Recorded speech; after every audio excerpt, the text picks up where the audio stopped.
আজ ষষ্ঠী, তাই সকাল সকাল মামি রান্না শুরু করে দিয়েছে। এদিকে ঠাকুমাও কিছু কাটাকাটি শুরু করে দিয়েছে। তারপর মামি একবার ওই দিকে রান্নাবান্না সেরে আবার চলে এসছে কাঠে রান্না করতে, চিংড়ি মাছের মালাইকারি আর মাছের ঝোল। এদিকে দিদিও চলে এসছে, আজকে একটু বেলা করে এসছে, ও এসছে 10টার সময়। আর পাশের বাড়ির মাসির মেয়ে ও এসেছে, এসেই আগে আমরা এতগুলো বাড়িতে লোক বলে সবার সঙ্গে দেখা করতে চলে এসছে। আর ওরও আজকে প্রথম ষষ্ঠী। তারপরে এদিকে বলতে বলতে আমার বোনও চলে এসছে, বোনের বড় চলে এসছে। ও একটু বেশি সাজুগুজু করেছে, দারুণ লাগছে। কিন্তু সাজুগুজু তো করবেই, প্রথমবার ষষ্ঠী বলে কথা, একটু সাজুগুজু করে আসতেই হবে। তারপর মা বলল, তোর যখন স্নান হয়ে গেছে তুই ঝট করে পুজোটা সেরে ফেল। আমিও বসে পড়লাম পুজো টুজো সারতে।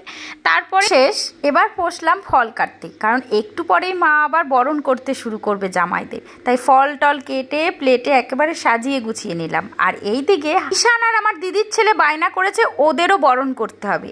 মা বলল ঠিক আছে, জামাইদের আশীর্বাদ করবো, আর ওদের আশীর্বাদ করলে তো অসুবিধা নেই। তাই মা আবার ওদেরও আশীর্বাদ করলো। তারপর আবার জামাইদেরও ধান দুব্য দেওয়া শুরু করলো। একে একে সবাইকে দেওয়ার পর সবাইকে ফলের থালাও সামনে দিল।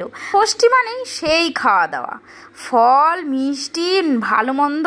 তারপর জামাইদের সব সাজিয়ে গুজিয়ে খেতে দিয়ে দিয়েছে।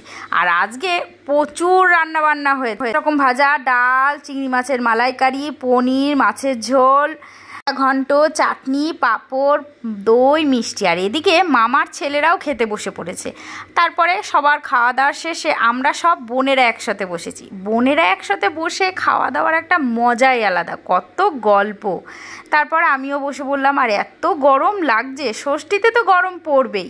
তারপর খাওয়া দাওয়া শেষ, সব দুই মামি আমরা 4 বোন ছানাপুনে নিয়ে এখন একটু ঘুরতে বেরিয়েছি। ঘুরতে মানে এমনি মামার বাড়ি যাব, এখানে একটা ঠাকুর হয়েছে, পুজো হচ্ছে, সেখানেও একটু যাব। তারপর চলে এলাম ঠাকুর দেখতে। আর এখানে হচ্ছে আমাদের রক্ষাকালী পুজো হয়। বিয়ের আগে প্রতি বছর এখানে এসে পুজো দিতাম, এখন তো আর দেয়া হয় না।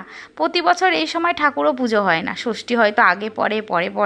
তারপর মামার বাড়ি যাওয়ার পথে দিদির বান্ধবীর সঙ্গে যারা মিলে গল্প করছি। এটাই তো হয়, ষষ্ঠীতে গেলে কত বান্ধবীদের সঙ্গে দেখা হয়, বোনেদের সঙ্গে দেখা হয়। তারপর চললাম মামার বাড়িতে ঘর হচ্ছে, সেই দেখতে এলাম কেমন হচ্ছে। আর এইটা হচ্ছে আমার মামার বাড়ি পুরনো, তার মানে আমার মায়েরা 4 বোন, 2 মামা, আর আমরা 14টা ভাই বোন এই বাড়িতে মানুষ।